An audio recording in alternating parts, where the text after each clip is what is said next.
আসসালামু আলাইকুম। প্রীতি ও শুভেচ্ছা নেবেন। আশা করি আপনারা ভালো আছেন। আজ একটি খবর শুনে দেশের জনগণ কিছুটা বিচলিত এবং আতঙ্কিত হয়েছেন। ঢাকা মহানগরে যেসব সমাবেশে নিষেধাজ্ঞা জারি করা হয় তা সাধারণত ঢাকা মহানগর পুলিশের কর্তৃপক্ষ থেকে নিষেধাজ্ঞা জারি করা হয়।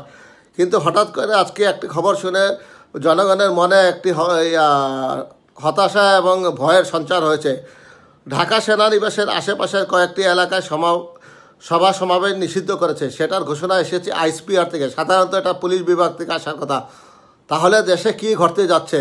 সেনাবাহিনী এবং সরকারের মধ্যে কিংবা অন্য কোনো গোষ্ঠীর মধ্যে কোনো আন্তর অন্তর্ঘাতমূলক কোনো দ্বন্দ্ব জড়িয়ে পড়েছেন? তা না হলে আইএসপিআর কেন এই ধরনের বিজ্ঞপ্তি দিল? হঠাৎ কি ঘটতে যাচ্ছে বাংলাদেশে, তাই নিয়ে জনগণ বিচলিত।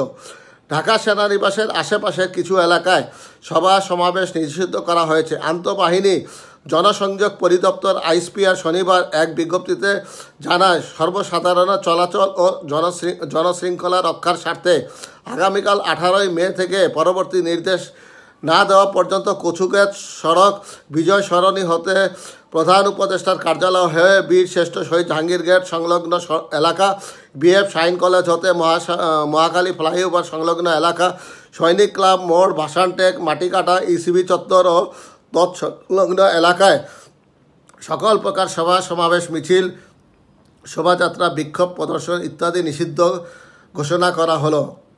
সাধারণত এই ধরনের মিছিলে নিষেধাজ্ঞা আসে পুলিশ কর্তৃক, অর্থাৎ ঢাকা মহানগর পুলিশের কর্তৃপক্ষ থেকে। তাহলে কি সরকার বা রাজনৈতিক দলের সঙ্গে সেনাবাহিনীর অভ্যন্তরে কোনো দ্বন্দ্ব চলছে যা জনগণ জানে না? তা না হলে আইএসপিআর কেন এই ধরনের বিজ্ঞপ্তি দিল? যেসব এলাকার কথা বলা হয়েছে তার মধ্যে ক্যান্টনমেন্টের আশেপাশে দু একটি এলাকা আছে, সেটা গ্রহণযোগ্য, কিন্তু মহাখালী ফ্লাইওভার কিংবা ইসিবি চত্বর এইসব জায়গায় তো নিষেধাজ্ঞা সেনাবাহিনীর আইএসপিআর দিতে পারে না, তা জনগণ মনে করে। তাহলে হঠাৎ করে এই ধরনের নিষেধাজ্ঞা কেন এলো তা জনগণ জানার জন্য বিভিন্ন সোর্স থেকে চেষ্টা করছে, আমরাও চেষ্টা করছি। দেখা যাক এটার পরিপ্রেক্ষিতে সরকারের কী বক্তব্য আসে কিংবা বিভিন্ন রাজনৈতিক দল কী বলে।